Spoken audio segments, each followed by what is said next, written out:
So hi everybody, here's where we left off from the last class period. And so we're going to get into talking a little bit more about the atom and what we know about it.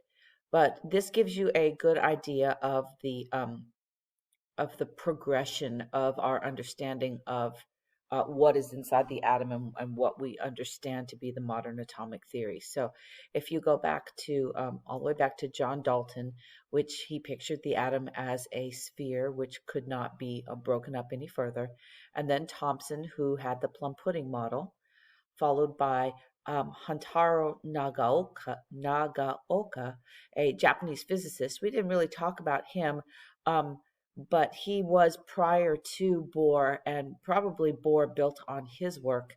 Then we have Rutherford, followed by Bohr, and then we had the work of de Broglie and Schrödinger, who started talking about properties of electrons and how they move, in that they could be particles or they could be moving like waves.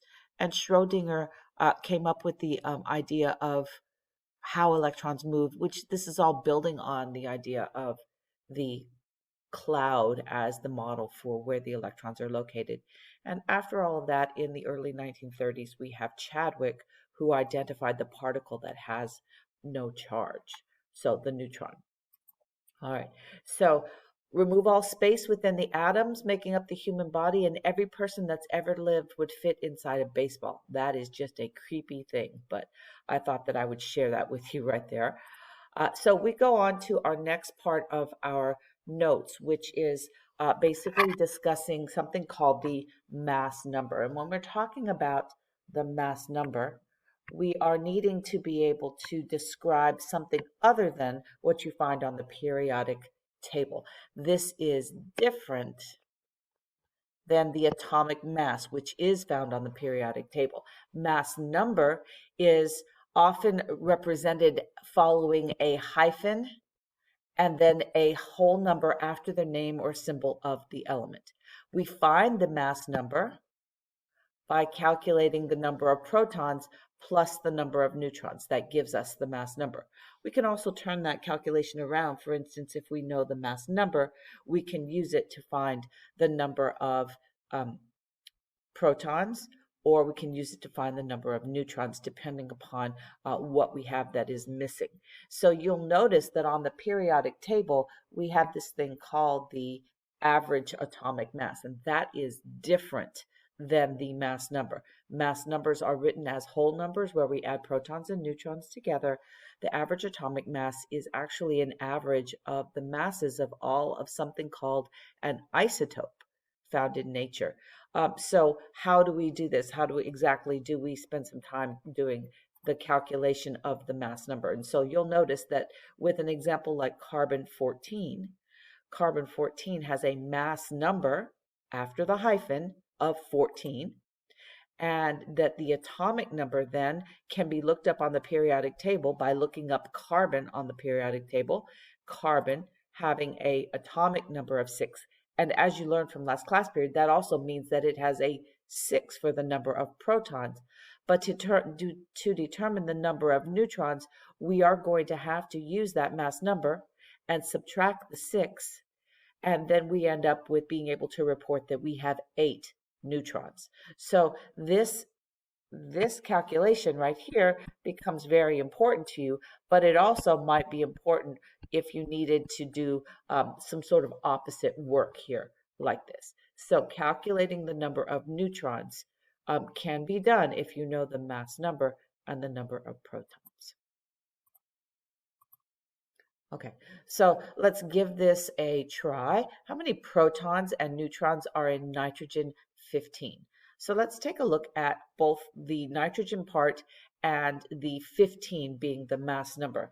So nitrogen gives us the hint that we can go look up the atomic number on the periodic table. So we go look up the atomic number. And we find that the atomic number of nitrogen is 7. And this number after the hyphen is called the mass number. Okay, so we can go look up the atomic number, and then we can use the mass number to calculate the number of neutrons. So to get our neutrons again, we are going to take the mass number and subtract the number of protons. And we know already the atomic number equals 7, that is equal to our number of protons. Okay, so to find our neutrons, we're going to take 15 and we are going to subtract 7 protons. And that should give us 8 neutrons. All right, so our correct answer then becomes something with protons are 7, so we can cross out C because that one, protons are 15, is incorrect. And then something with the neutrons being 8, so we get to cross out these two because the number of neutrons is wrong. So B was our correct answer here. All right, let's navigate on to the next slide. How many protons and neutrons are in lead 206? So the first thing that, again, we have to go do is go find what is the atomic number of lead. And we go look up on our periodic table, and the atomic number of lead is 82. That means that we have figured out how many protons we have.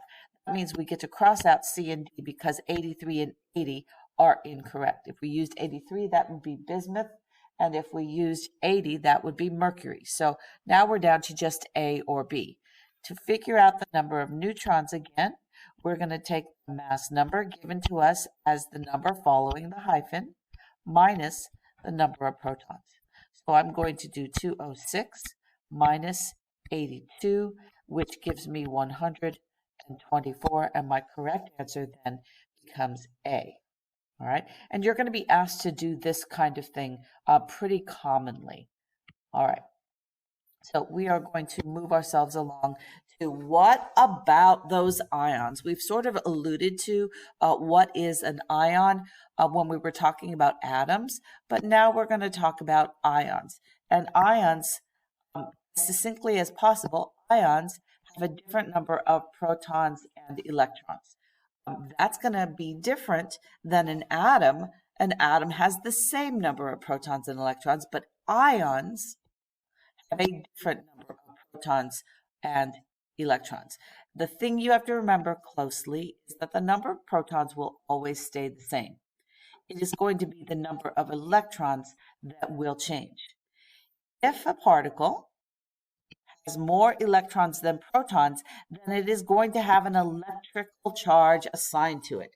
In the case of more electrons than protons, then we're going to have an overall negative charge. We have a special name for ions with negative charges. They are called anions, and that is one of your vocabulary terms. Not only ion, but an anion. So some examples of anions are nitrogen with a 3- charge, iodine with a 1- charge, and fluorine with a 1- charge. These negatives here are assuming that you have a 1 in front of it. So there we have 1 minuses. Okay, so what does that mean in terms of nitrogen? That means that nitrogen has protons equal 7, but that means its total number of electrons have to be 3 more, so it has 10 electrons. What about iodine? Iodine has a total of 53 protons. It has a 1- charge, so its total electrons have to be 1 more than that, so it is going to have 54 electrons. What about fluorine? Fluorine has a total of 9 protons, and its electrons are 1 more than that because it has a 1- charge, so its total number of electrons are 10. Okay, so when we're working with anions that are negative, the negative number tells you how many more electrons you have, because remember, negative charge means we have more electrons than protons. Okay, let's go ahead and move on to our next slide. If we have the opposite situation, if a particle has more protons, oops, I want to go ahead here. if a particle has more protons than electrons, then the ion will have a positive charge. Literally, if we have more positive charges than negative charges, then we have an overall positive charge, and we call this thing a cation. That's another one of your vocabulary terms. So that literally means in each of these cations, we have more protons. So in the case of hydrogen, we have one proton, and that means we have 0, one less electron. Remember, this is a 1 plus charge, one less electron. For calcium, we have a total of 20 protons. We look it up on the periodic table. We have 2 less electrons, so we have 18 electrons. And then for the nickel, nickel is atomic number 28. So that means we have protons equal 28. The electrons would be 2 less than that, so we have a total of 26 electrons. Remember, when we have a cation, the protons are greater than the electrons. All right, let's see if we can answer a question about this. We have 2 of them here. How many protons and electrons does O2 minus have, and how many protons and electrons does Mg2 plus have? So we're going to see if we can answer those 2 questions right now. So we have oxygen, and oxygen's protons, let's see if we can go back. Oxygen's protons are going to be having the same number of protons by looking it up on the periodic table. So oxygen has a total of 8 protons, and oxygen has -2 charge, so that means it has 2 more electrons, so that means it has a total of 10 electrons. So A is our correct answer here. So negative charge means more electrons. Okay, that must mean that positive charge means less electrons. Okay, so how many protons does magnesium 2 plus have? If we look up magnesium, we find that it is number 12 on the periodic table. That means it has 12 protons. But with that 2 plus charge, its total number of electrons would be 2 less than that. So it would have 10 electrons. So C would be our correct answer here. Okay. All right. We are going to skip this one because this slide actually was what we used for our opener today. So we're going to skip through this slide and go on to the next slide. And I feel like I did too here. Isotopes. Okay, so when we're talking about isotopes, we are talking about the definition, which is going to be another one of your terms.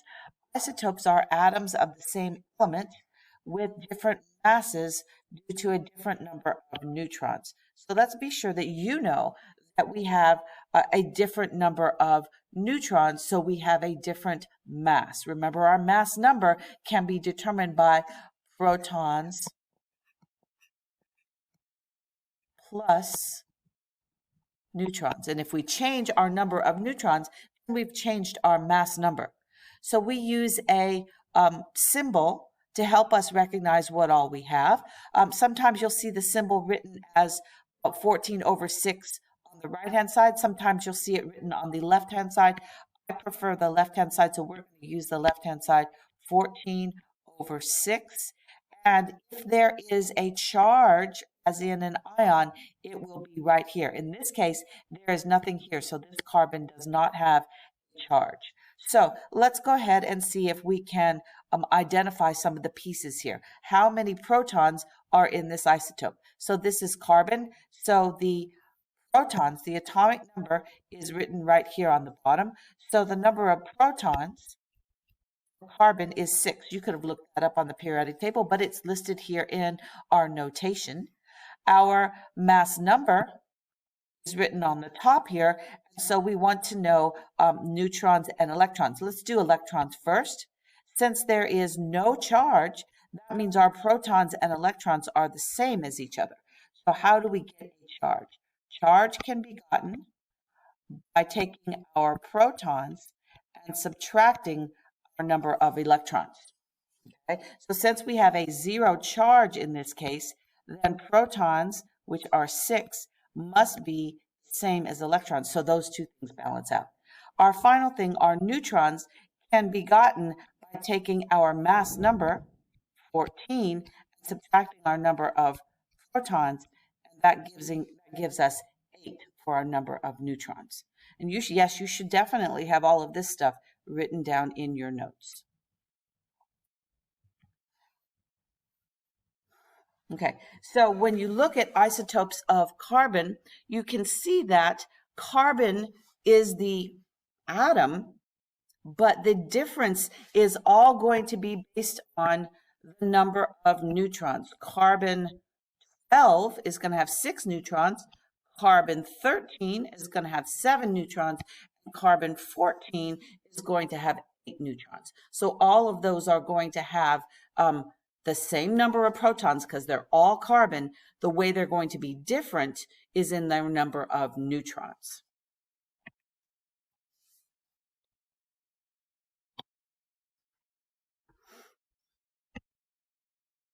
Okay. The isotope's mass number is calculated from protons and neutrons. It does not come from the periodic table. I cannot express this enough to you that isotopes mass number never comes from the periodic table. It is always gotten by adding protons and neutrons together. So if you have not written that down yet, you need to go ahead and write it down again, even if you have it already, just to remind yourself that isotopes mass number is gotten from adding protons and neutrons. Okay, we are going to stop ourselves right there.